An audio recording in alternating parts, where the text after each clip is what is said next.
अस्सलाम वालेकुम दोस्तों, उम्मीद है आप सब लोग खैरियत होंगे। बात करेंगे एक दफ़ा फिर कोरोना की वैक्सीन के मतलब। आज 8 जून 2021 मंगल का दिन है। अगर कोई भी दोस्त चाहता है कि वो खुद जो है वैक्सीन बुक करवा के लगवा लें, तो वो खुद भी करवा सकते हैं। एस्ट्रा जो हॉस्पिटल है उन्होंने बुकिंग शुरू कर दी है और उनकी बुकिंग जो है, वैसे तो मार्केट में जो है एस्ट्राजेनेका की कीमत 32 रियाल है दोनों डोजेज की, जबकि जो दूसरी है फाइज़र की बायोटेक उसकी 46 रियाल है।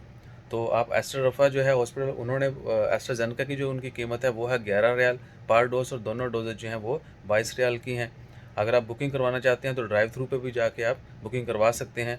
आज बुकिंग करवाएंगे, 10 दिन बाद आपको वैक्सीन मिल जाएगी, लग जाएगी। और जो जनरली ओवरऑल जो अनाउंसमेंट की गई है प्राइजेस की, वो एस्ट्राजेनेका की 32 है मोस्टली हॉस्पिटल्स में, क्लिनिक्स पर, और फाइज़र की 46 रियाल है। और कंपनीज भी ऑलमोस्ट जो है अपने एम्प्लॉय से 46 रियाल ही, क्योंकि कंपनीज ने ज़्यादातर फाइज़र की बुक की है तो वो 46 रियाल ही कॉस्ट कर रहे हैं। अपने एम्प्लॉय से 46 रियाल लेंगे और उनको वैक्सीन लगेगी। बहुत कम कंपनीज ऐसी हैं जो फ्री लगाएंगी। So this is all about vaccine now. इसके अलावा जैसे मज़ीद अपडेट्स आती हैं वो भी आपके साथ शेयर करते हैं। और माज़रत के बार बार जो है ना, जिस भी यानी आज की ज़्यादा अपडेट्स वो वैक्सीन के हवाले से ही हैं। सो हमें बर्दाश्त करने का शुक्रिया। अपना ख्याल रखें। सब्सक्राइब करने के मत सब्सक्राइब किए बगैर मत जाइएगा। जज़ाकल्लाह। अल्लाह हाफ़िज़।